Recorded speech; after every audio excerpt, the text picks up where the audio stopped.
Good evening. We're going to go ahead and get started. Thank you.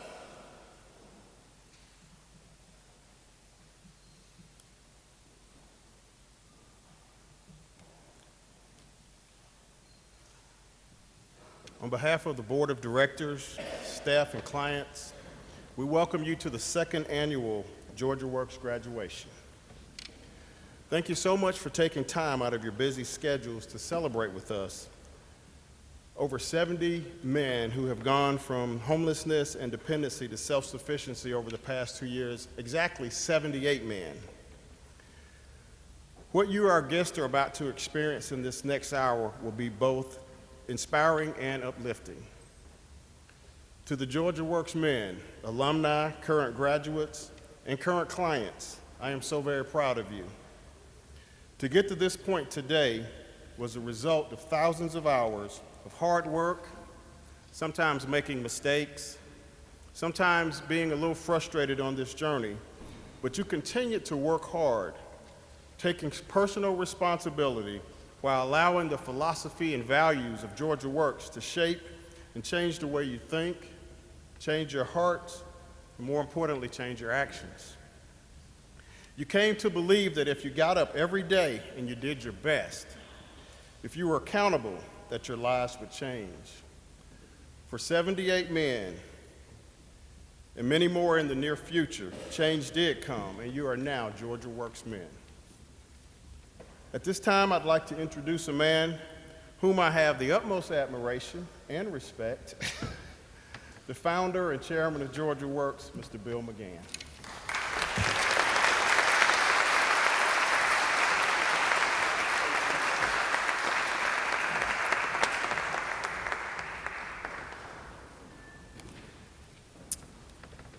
Well, thank you everybody for coming tonight.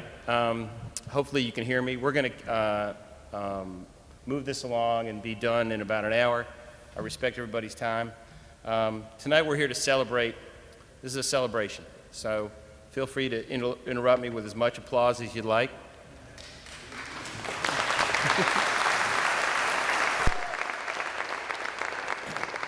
We're here to specifically celebrate these men, these 70-plus men who have courageously made it a decision that their life is worth it, that it's never too late to change. That's an amazing thing. We're here also to celebrate and encourage their continued hard work, their perseverance, and their unwillingness to accept defeat. Because when a man comes into Georgia Works, we ask him to agree to 4 rules. Has anybody here, by a show of hands, ever heard me say that there are 4 big rules that you have to follow? All right, some of you are. You have to be free from alcohol and drugs. You have to get along with everybody. You can't take any handouts from the government or anybody else, and you have to work. At Georgia Works, we help the men overcome the barriers that have kept them homelessness, and those barriers are past use drug use, past due child support, unpaid fines, no driver's license, criminal history, no bank account, poor credit, et cetera, et cetera. All these issues take time to work on, but none of them are the most difficult problem that a Georgia Works man must face. The hardest thing our men have to do is ask themselves one question: why am I homeless? When I do intake a couple times a week, I initially ask a man this question, and he usually says something like, my past criminal record, or I can't get a job, or past due child support. But none of these is ever the real answer, because the answer lies within him. Because there are a lot of people with those kind of problems who are not homeless. It's very difficult to assess yourself. It's very difficult to objectively look at yourself. I recall doing an intake with a man who, and I asked him about his background, and he told me he had 4 DUIs, he had an alcohol-fueled domestic dispute, and he kept losing jobs because he would oversleep because he was hungover. And I asked him what his problem was, and he said, I think I've had a series of bad luck. Now, obviously, this instance, the problem was alcohol, but it also might be historical drug use, or depression, or anger management, or some trauma in your life, or some other sort of physical or sexual abuse, or something like that. So I tell you that story just to show you how hard it is to assess yourself. It's hard to blame the problem on yourself. We have a lot of pride. So why that's an important question to ask and to answer is because we're going to get you over those barriers. We're going to get you your driver's license and a bank account. We're going to get you a job and an apartment. But after a year, what then? Are you going to fall back into the old habits, or are you going to change that thinking and become purely purely self-sufficient men? So you see, the root of all this is that we love you all. And we love you so much that we're going to push you to be better. We're going to try to make you deal with the painful things in your past, and we're going to try to get to the root of the problem. We're going to try to make you admit that you need help, and we're going to tell you when you are wrong. And none of that is easy, but change is never easy. So to all the Georgia Works men here today, I congratulate you. You've had the choice to continue to live your life the way that you did before, or to change. Because you could have walked out that door anytime. Nobody was making you stay in our hard program. It is a hard program. But you didn't walk out, you stayed. So it's tough to acknowledge that you're not perfect. So to date, 78 men have graduated from Georgia Works, many of whom were living for a long time, decades even, on the streets of Atlanta. Of those men, 90+% of them are still employed, housed, and paying taxes. They're self-sufficient. Costs Georgia Works about $9,000 a year to take a man from chronic homelessness to self-sufficiency. Costs the state of Georgia $18,000 a year to incarcerate a man in the state. So, and since a lot of guys have been arrested a lot of times, we're saving the state a lot of money.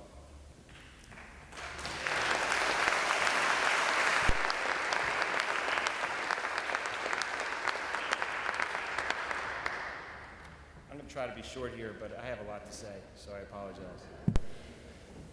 2 years ago, when I helped start this program, along with a number of other people here who I'll mention in a second, someone asked me the following question. They said, what if you started a program that requires work and no one wanted to join? Well, I think we answered that question, right? I think we did. A lot of people want that program. Georgia Works opened its doors 23 months ago with 37 beds on the first floor of the Gateway Center. And given that it was a 6 to 12, and it is a 6 to 12 month program, we had no graduates as of early April 2014. Today we have 78, 100 more men in the program working towards self-sufficiency, and we graduate 5 to 7 men every month.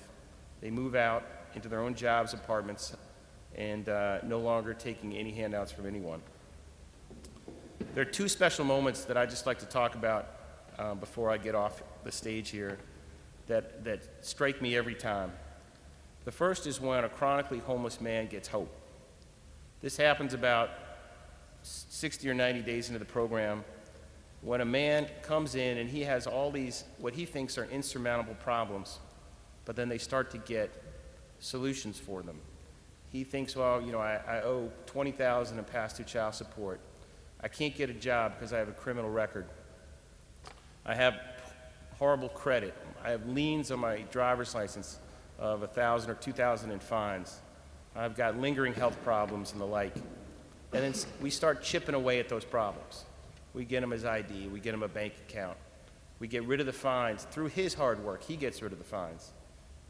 We start to get the child support to a level that he can afford, so that when he goes out and gets his own job and apartment, he can make those payments, and then he can get reconciled with his family. And when he sees, it's not all done all the time after 90 days, but he sees the path to it getting done. And he starts walking around, and he starts looking different. He stands a little bit taller, he looks you in the eye, he shakes your hand a little bit more firmly, and he becomes a human being again. It's really an amazing thing to see. The second moment that I love is when a man gets an apartment. Usually a man at Georgia Works will get a job, and then will go out and get his apartment, and he comes back to get his stuff. And when he comes back, all of you all are congratulating him, telling him that they knew he could do it. And sometimes a man's getting an apartment, he might be in his 40s for the first time ever in his life. And he walks around holding up that key, and he shows it to the other program participants, and they look at the key almost like it's an idol. And they look at it like, I want to get one of those keys one day. And I know when I see that look in the eye of the other program participants, and they're looking at that key, the way that they look at it, I know that they're going to get it too. So it's a really special thing to be part of. I'm honored to be here tonight, and I'm honored to introduce the next 3 or 4 speakers. The next 3 or 4 speakers are going to be people who have been through the program or are in the program. On your program, we've had a little bit of a change in lineup. Instead of Ricky Johnson, we have Chamarcus Ives, and then Chamarcus is going to be followed up by Daniel Billings, and then Robert Williams, and then Roosevelt Jones. So next, I'd like to welcome Chamarcus.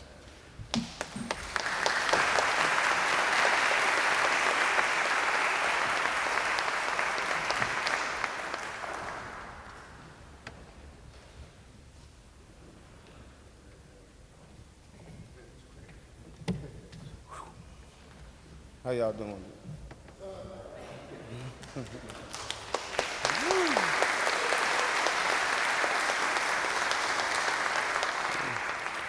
I have a little note. I'm not used to the crowd, so y'all got to bear with me. You know, just how it works. All right. My name is Chamarcus Ivy. I'm a 2014 graduate.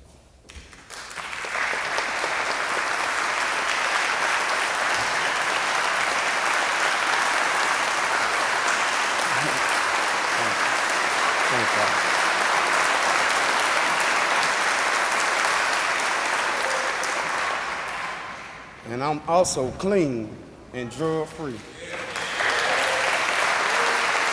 No matter what, I don't use, you know? And 3 years and 10 months clean. And I have to put that out because I earned it, you know?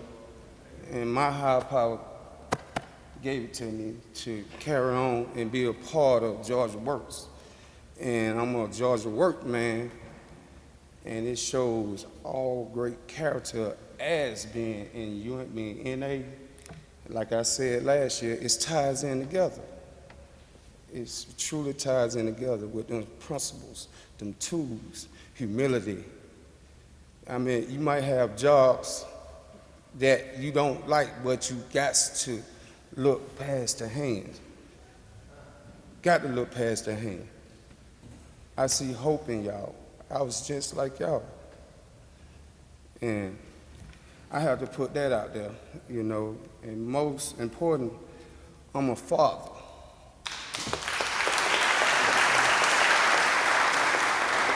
That I always wanted to be, you know. And I never thought I would do that, you know. My daughter's staying with me now. Last year she was visiting me, now she's staying with me, going to school.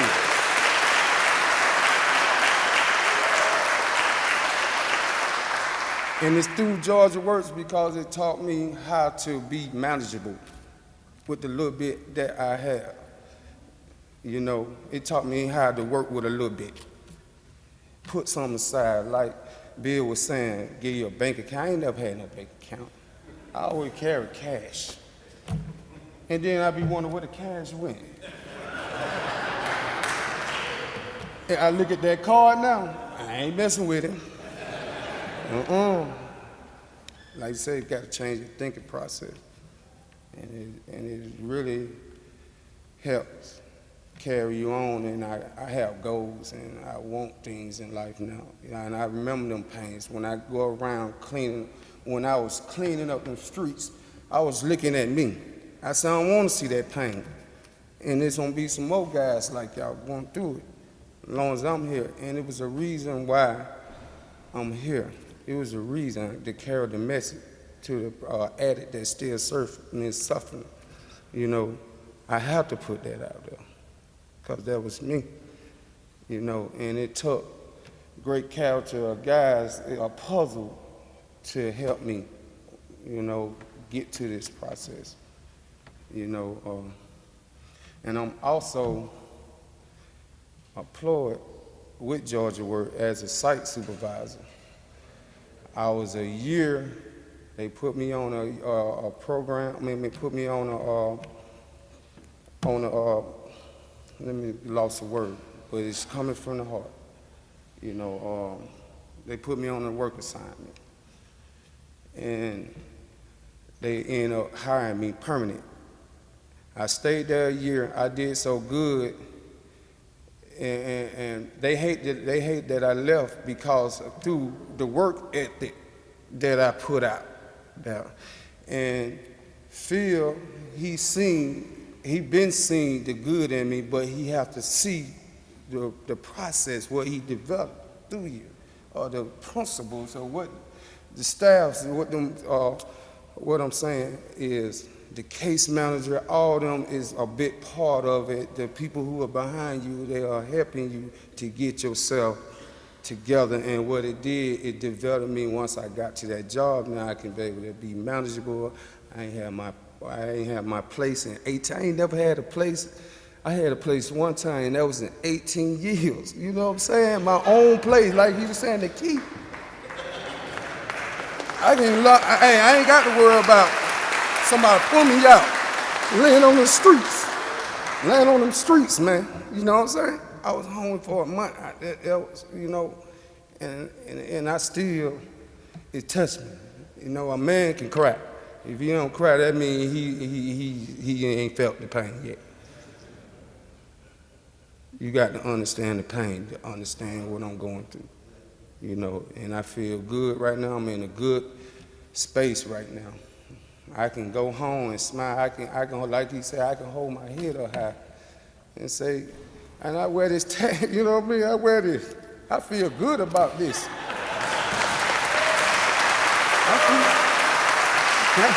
At first it was white, now it's gold. It would go, hey, gold, man, you know. Hey, transform. You know, wherever you go, always take them values, what's on that wall. Humility, work ethic. You know, vision. You know what I'm saying? You got to have a vision in order to move forward. You know, and I'm talking to y'all because I see y'all, every day I see y'all like me. And when I be pushing y'all, I push y'all, I know y'all can do it because you came here to change. And I'm letting you know that I am the living example of that, fruit of the labor, you know. And with that, I want to thank everybody for allowing me to be here today. And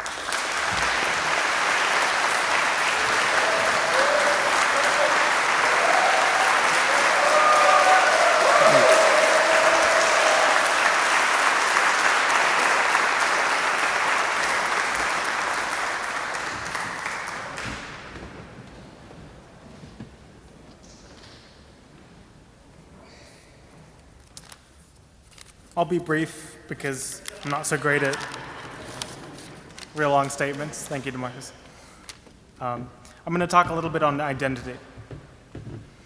The foundation of Georgia Works is what we call the Georgia Works man, a man of integrity, vision, hope, work ethic, and humility.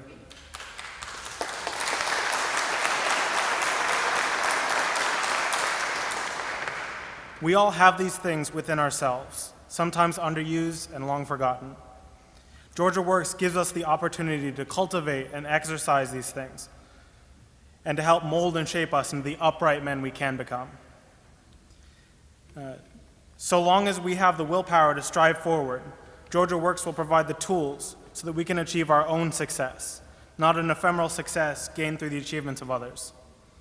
Today, I'm a man confident in my actions, A man,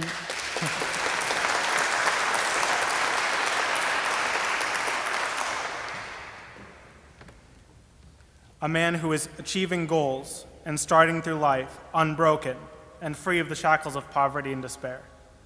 Today, I am a man proud of where I came from, driving forward with a purpose and a burning desire for the success that I now know that I can achieve. Thank you.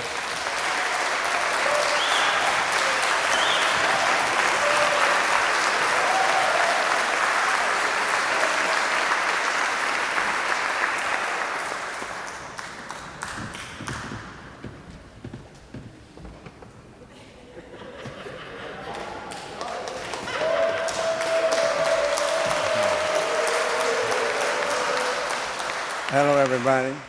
My name is Robert Williams. And sometimes integrity, work ethic, humility come through different avenues.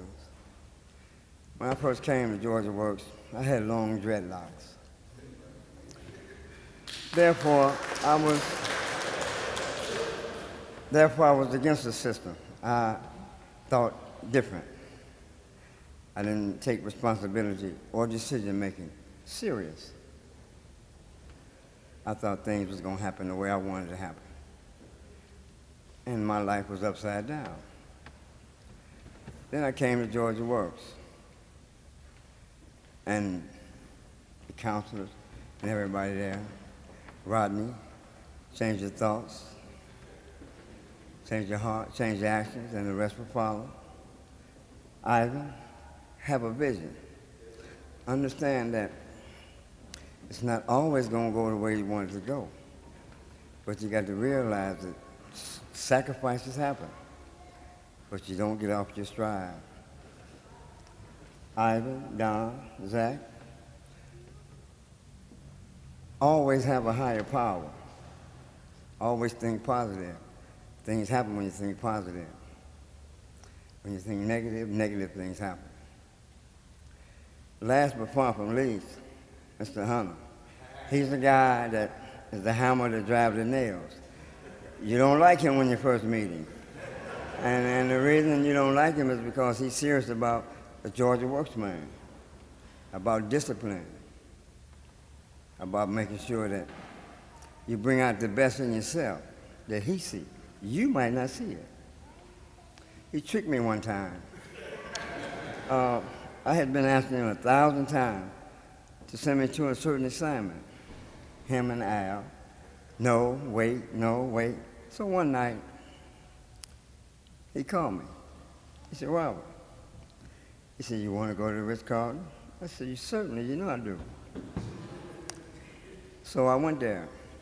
He knew that for me to be there, I would have had to cut my dreadlocks. I would have had to change my lifestyle. I would have had to change my lifestyle. And that's what I wanted to be. That's why I say, never, always make sure that what you pray for, you want it, because you might get it. And he asked me, he said, Mr. Williams, he said, what did you tell me when I asked you, did you want to go? I said, I wasn't going to let you down. He said, you're right. He said, now you got to cut your hair off. And today, I'm a Georgia Works man.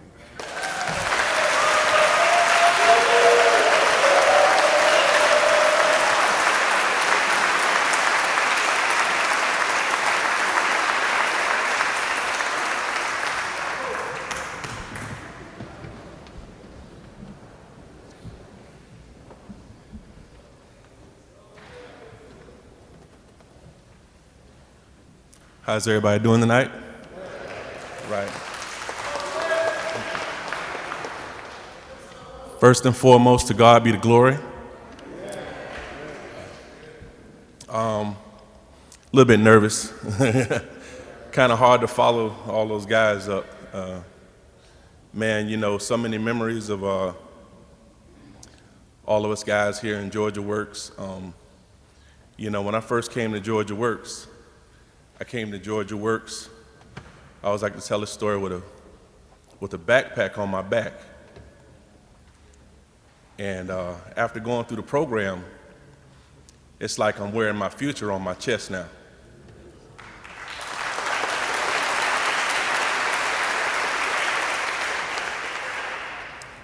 I remember some of the valuable lessons that my case manager, Mr. Rodney Edge, would give me.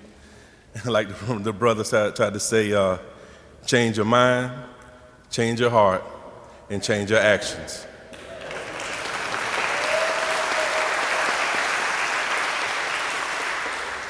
You know, a lot of times when we start this journey, we really don't know where we're going to end up.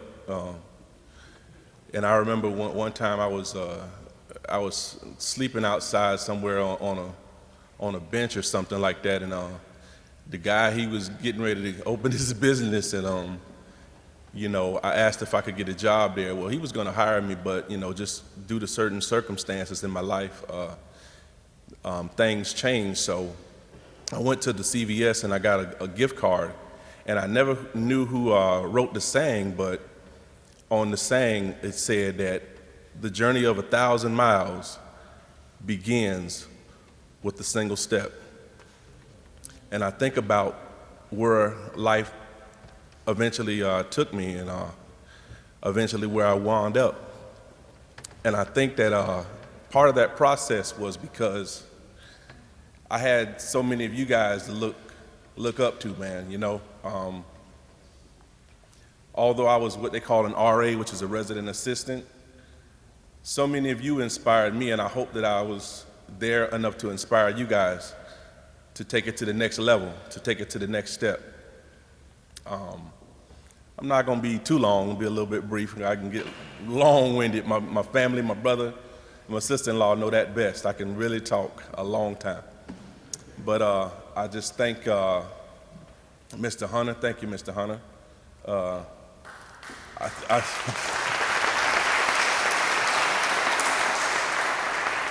thank Mr. Bill. I thank so many people. I mean, this guy right here, Mr. Dan Miller, Mr. Don Miller, I'm sorry.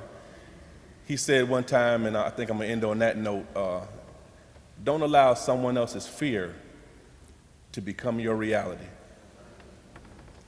So for any of you who have your own journey and whatever it is that you want to do in life, take that small step, that single step, and you never know where you'll wind up. Thank you so much.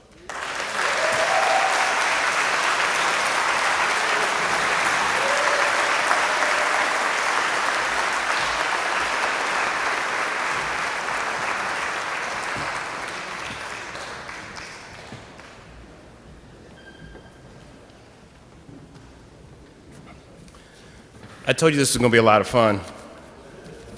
It's so inspiring just to be around y'all, and I think you're going to find this next person to be equally as inspiring.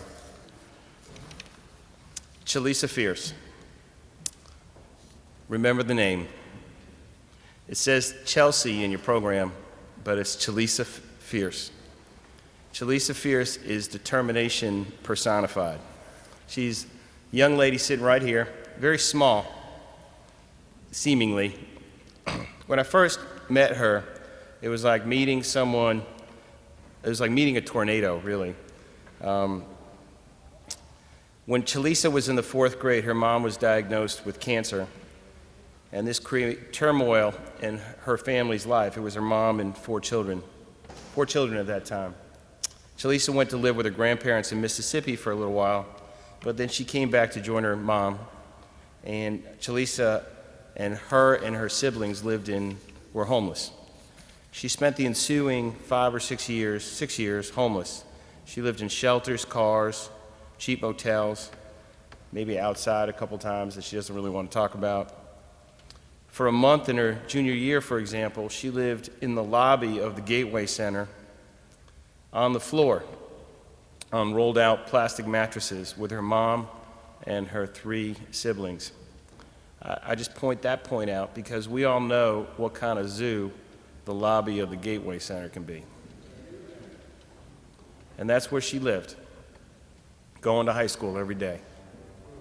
But the worst part for her was the hunger. Sometimes she would get back late and she'd miss dinner, so she'd have to be hungry and wait for breakfast the next morning. So she was hungry a lot. Despite all that, and all the obstacles that she was facing, Chalisa made a decision, and that decision was to work, and to work hard at what was directly in front of her so that she wouldn't have to live that life anymore and she could help her family. And work she did. She'd come back to the shelters at night and study, and even though she was hungry, she would use whatever light she could find, including sometimes her mom's cell phone, to get a little light on her books so she could study. Chalisa Fears graduated valedictorian of her high school.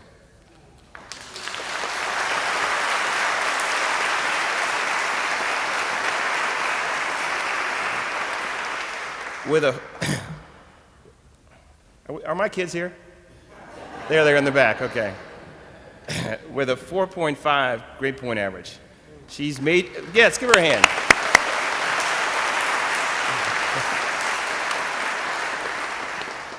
She's attending Spelman College, and she's majoring in biochemistry with a philosophy minor, and she's been awarded the Flanagan Scholarship as well as the Zell Miller Scholarship. She's planning on becoming a doctor, a radiation oncologist, and I have no doubt that she's going to achieve her goals. So she's going to talk to us tonight. I hope you enjoy it. Chalisa Fears.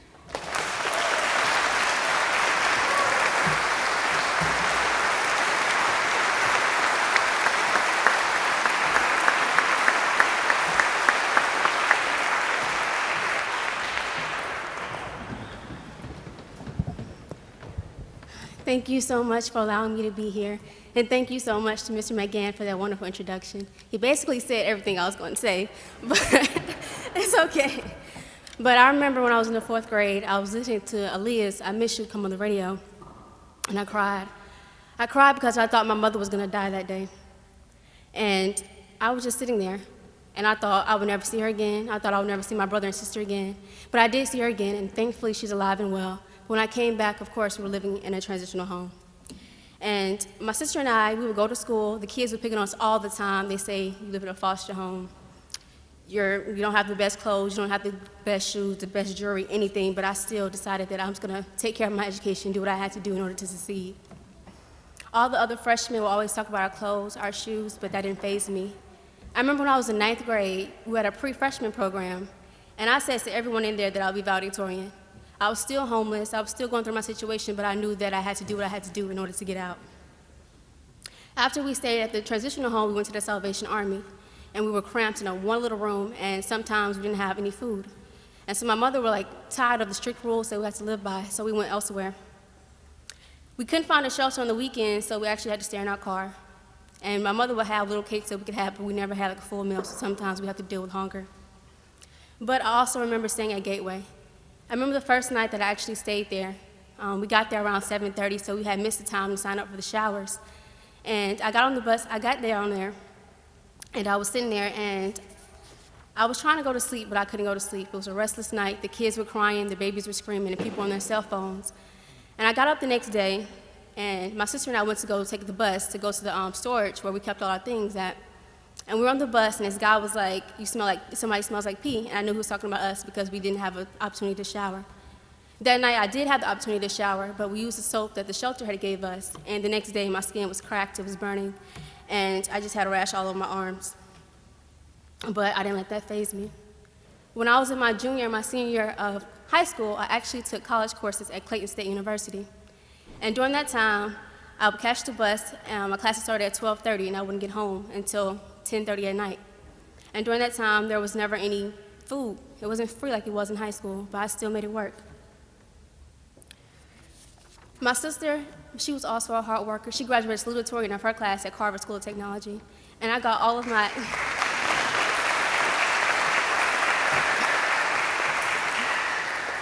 But I think the most important thing was my mother. She taught us the value of determination and hard work. My mother would always do the chores of the other individuals while we're at the shelter. And every time I feel like I'm not working hard enough, I look at my mother and I think I should work harder. And I look at my little brother and sister. I look at them sometimes asking me when I would have my own room, when they would have some food to eat. And I told myself I have to do this for them. I'm completely humbled by this whole experience. I thank God for it every day.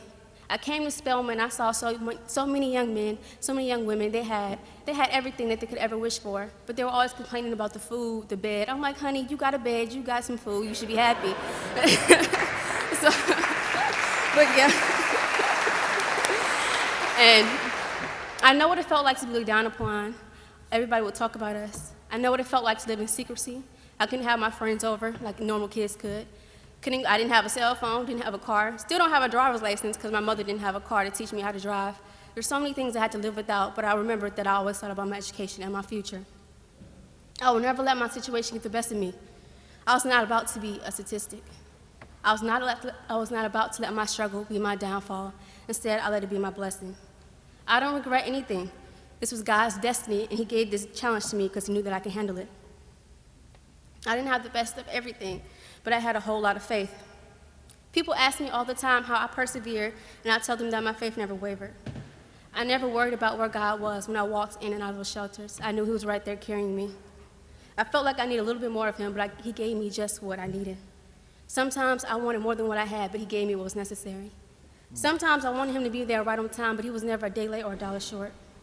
I am blessed so much because of him. I'm blessed with the ability to walk, to talk, and I'm blessed with my experience. On December 6, 2012, I was invited to this program at Spelman College. They fed us some turkey, some mushrooms, some stuffing, some casserole. I remember because they never have good food, only when they have the guests around. And I just think, and they sat there and they said, you were accepted to Spelman, and I was just so elated. So we walked over to Morehouse College and we enjoyed a Christmas carol there, but reality had hit. Spelman is $44,000 a year, and we didn't have money for rent and food, let alone tuition. But on May 23rd, 2013, it was the day of my graduation, we were rehearsing inside the gymnasium, and I got a phone call, but I missed it because we were, lining up. And I listened to the voicemail, and it was Erica Johnson, and she said, you have been awarded full tuition and room and board, and I almost cried when I was about to get my address.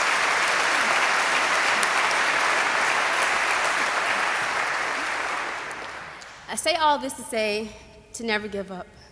I know it's a simple statement. We hear it all the time. It's so easy to say, yet so hard to implement. How do you not give up? I don't have an answer to that. That is unique to each individual. But for myself, I thought about my future. I thought I was about to be the first person in my family to go to college, the first person in my family to go to medical school and get a doctorate. I thought I want the American dream. I just want to take a shower by myself and have my own bed. But I also thought about my brother and sister, and I thought, I don't ever want to see that look in your eyes when you're hungry. I understand everyone does not have my thinking. Everyone may not have my story, but homeless people have a common experience. Homeless people are some of the nicest individuals that I have ever met, yet people want to write us off as lazy, addicts, and uneducated. They don't know about the mental, the physical, the sexual abuse that we have to endure.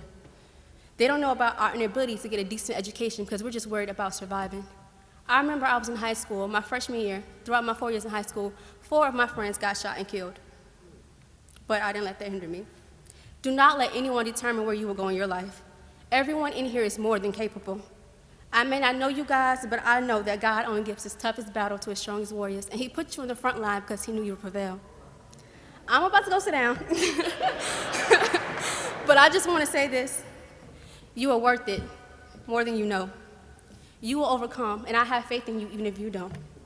People may love to hear my story, but I want to hear yours, just like the men that came before me. I want to see you rise to the top after being on the bottom for so long. After I leave here today, I'm confident that someone will accomplish all of their goals and rise above the situation. Congratulations, and thank you so much.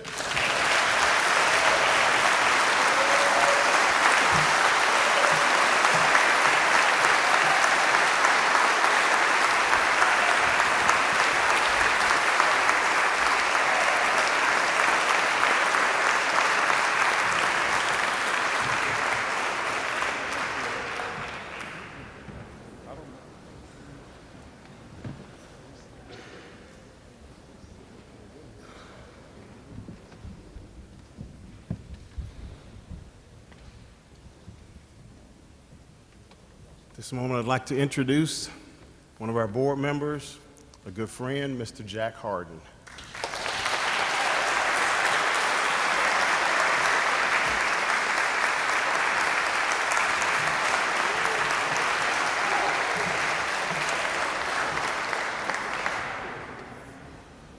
Bill and Phil let me stand up here because they know this is the closest to a pulpit will ever get. Or maybe it's because I'm the landlord. I'm not sure. But it's an honor and a privilege for me to participate in this celebration. And it's a celebration of courage and determination and self-honesty. And each of you are here today. Many of you didn't think a year ago that you would be sitting here. And the same skills that brought you to this place, that courage, that determination, and that self-honesty, we say integrity, is what's going to stand you in good stead as you go further through life. I'm thrilled to be a part of this process. I take great joy in your success, and I love the unit cohesiveness. You guys support each other, you love each other, and you're there, just like a good family. So I'm proud to be here. Now, this process, if I've gotten these right, I dropped these cards so they may not be in order, but each of our graduates was limited to one sentence that they could write to be read while they come up. And Phil, who's going to hand out the diplomas? I guess I should be asking Jackie because we're all just doing what she tells us to do. Okay, so let's go. The first card I have is Tommy Norman.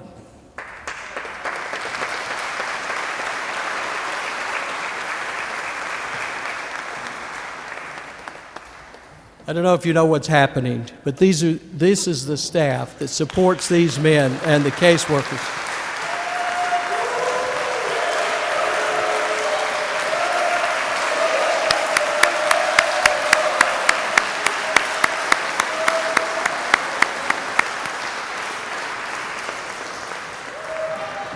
So Tommy's card reads, Georgia Works has allowed me to dream again.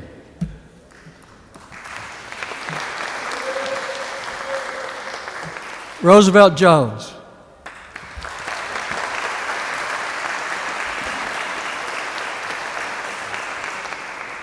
Roosevelt's words, Georgia Works has put me on the right path to make my life more meaningful.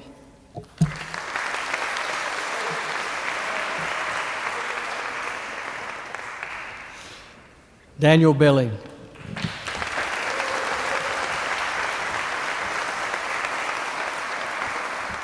Georgia Works has helped me remain sober and helped me find a rewarding job.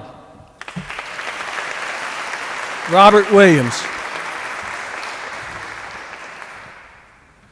Robert's card, Georgia Works has given me a new perspective on life. And by the way, a nice haircut too, don't you think?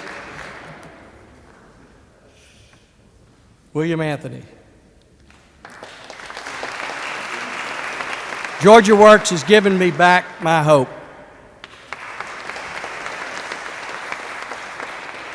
Kenneth Spellman. Georgia Works gave me back hope. John Hayes. Georgia Works has allowed me to dream again.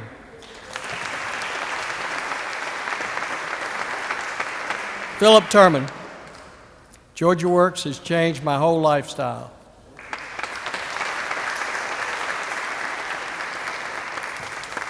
Anthony Ty. Georgia Works has taken away my fears, anxieties, and problems with homelessness. Chris Bailey.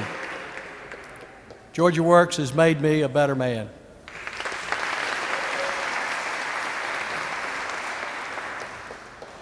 Gregory Ebron. Georgia Works has allowed me to reconfigure my life. They've allowed me to be a productive member of society.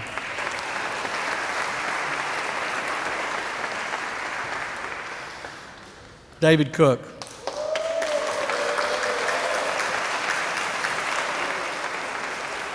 Georgia Works has taught me to be focused and strong.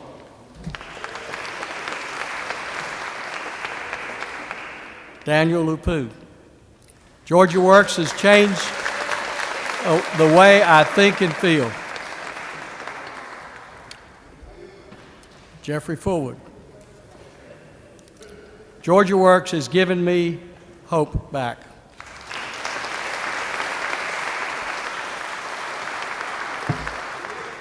Andre Anderson. Georgia Works has given me back my hope.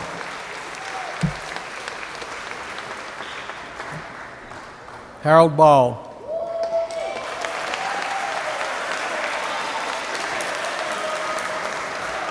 Georgia Works has given me the quality of being humble, honest, and having strong moral principles.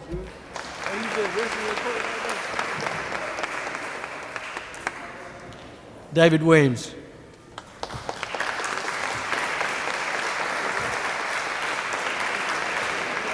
Georgia Works has given me hope. They have given me vision and a new way of thinking.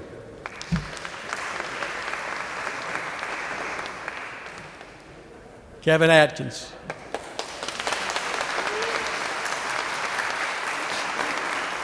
Georgia Works has given me the opportunity to have my life restored. They have given me the ability to focus on my dreams and goals.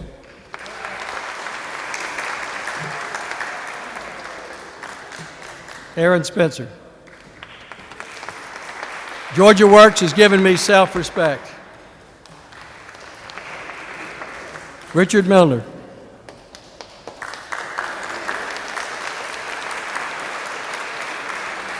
Georgia Works has given me back my hope and my integrity. Dominique DeMeo. Georgia Works has given me the opportunity to work. Gary McKay. Georgia Works has given me hope and my vision back. Jackie, I'm going to run out of cards before we run out of men here. I don't know what's happening. Ayodele Adeneli.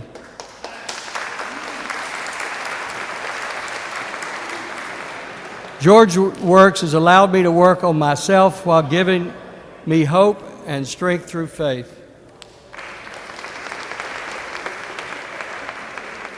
Lakeith Ship. Georgia Works has taught me how to be patient and wait on God. They also taught me how to manage money.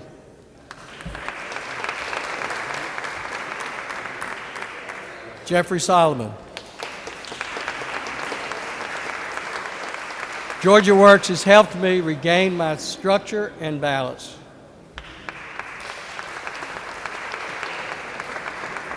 Santavia Stanley.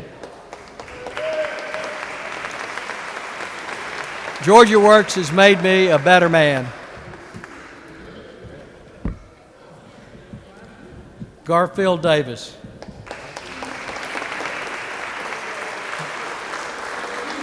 Georgia Works has taken away my fears, anxiety, and problems with homelessness. I can now concentrate on my defects of character, and I have regained a fulfilling life. Keith Johnson.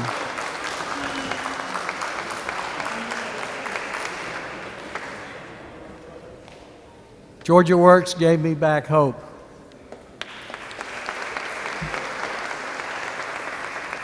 Ronald Penny.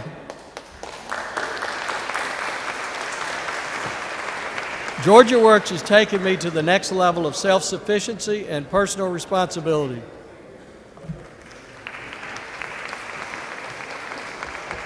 Bobby Linton.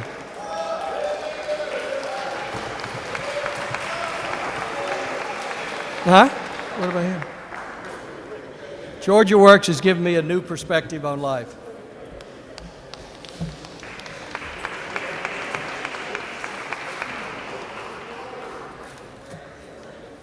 Bradley Crate.